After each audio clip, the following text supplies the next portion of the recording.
Masquera say Zimbabwe, welcome to our channel Zim Confessions and Deep Secrets. Kana keep tanka kukuya neno channel, please don't forget to subscribe. Kana uchungwa karoga subscriber. Don't forget to comment and share this video. Nasi Zimbabwe tafikiranya Buddha ne Harare East hapo. Harare East hapo parikuit kwa elections for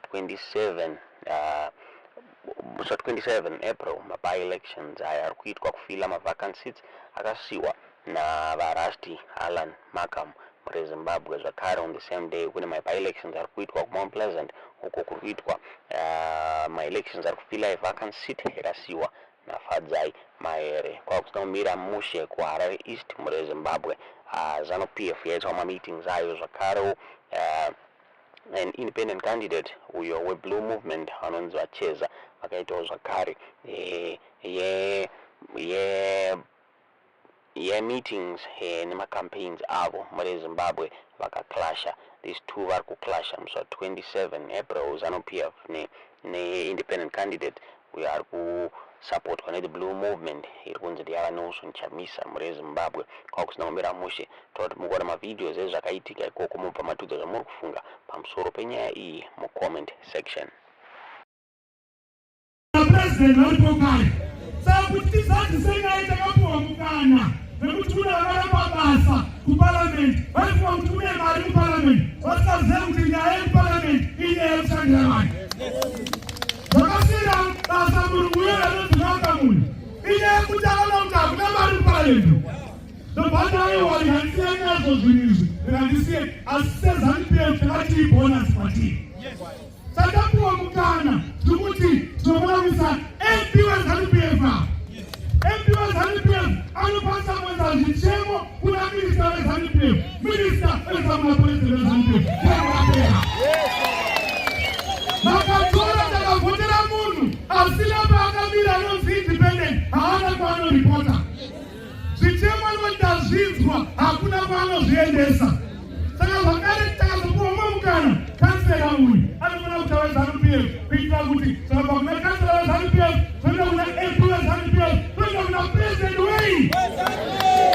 Saka vabereki tinoitwa 27 April handei neuwandu hwedu tese tinovhotera Kevin Mutimanyoka. Mutimanyoka viva, Mutimanyoka viva, Mutimanyoka fe, Mutimanyoka fe, pasipasi nemhandu. Kuziva aiboshandira kuchitungwiza ndizve kuchitungwiza kubasa asi kwaisiya hope zuva nezuva kuHarare East.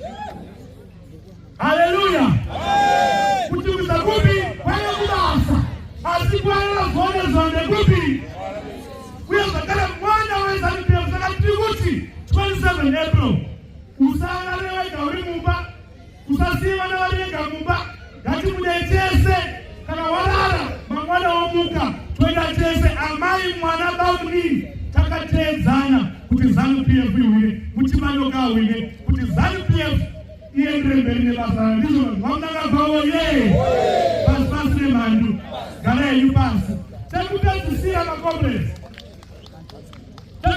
makomrades ndangotaura kuti varungu ava kuMount Pleasant pamwe anonzi Maere kuno kuHarare East pakunani iyanonzi Makamu. Anzani Makamu ndizve Makamu uyo vakazoongorora kuti chaaida kuparliament chii haisina yekumirira vanhu aifa kuti une mari havana iriko ndobva watakurizaina.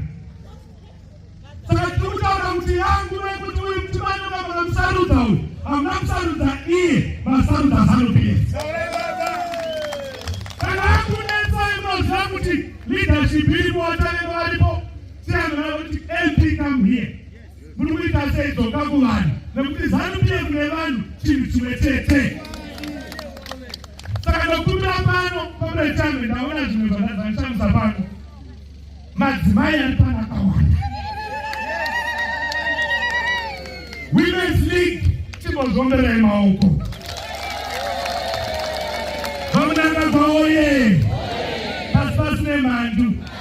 Saka vana mai tokumbira kuti mave makawanda kudai musi wa27 ngazviwandewo kudaro nekuti toziva kuti imi makasunga musangano ndizvo here.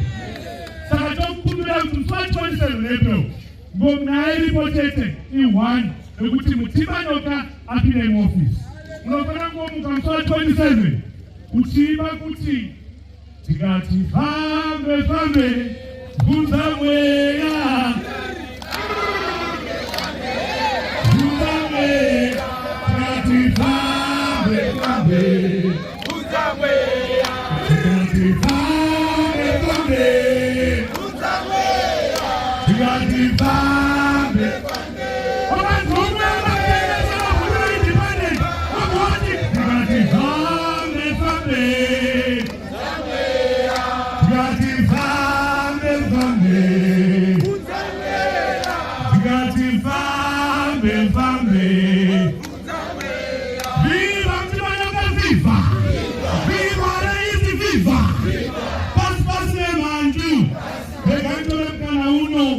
kuti ndisimudze mukuru wedu watinaye pano. Mukuru watinaye pano munhu ane nhoroondo yenyika ino. Vaonekwa nekufamba everyday vachipa vanhu masoseji. Zvareva kuti mabasa hakuna. Basa kana ririko unongonozvitengera soseji rako paunoda. Saka vhoterai kune mabasa. Unoita kuti paunodira soseji unonotenga oga. Itara unonoitwa ropafadzo cheza. Zvimi kandidheti yacho ndatimuzongoti zuva ranhasi. Ropafadzo ari pano nhasi.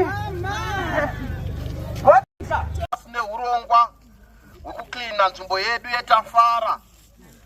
Tiri kufamba pano nakanzela vemumusha, kanzela Prince Mutubuka nevamwewo vatikuta vari kutsigira urongwa uhu.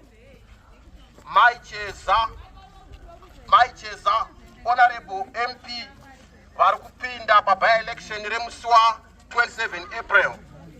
Tinokukumbirai mose kuti huyai nouwandu hwenyu tichenese musha wedu. Ibasa redu tose kumeka sure kuti Tafara yachena. Tinokurudzirai zvakare kuti musaramba muchirasa marara, nokuti kurasa marara ndiko kunoita kuti tizowana madrainage edu achibloka, tozowana kuti musha maane masuweji. Tinotenda.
Ayo,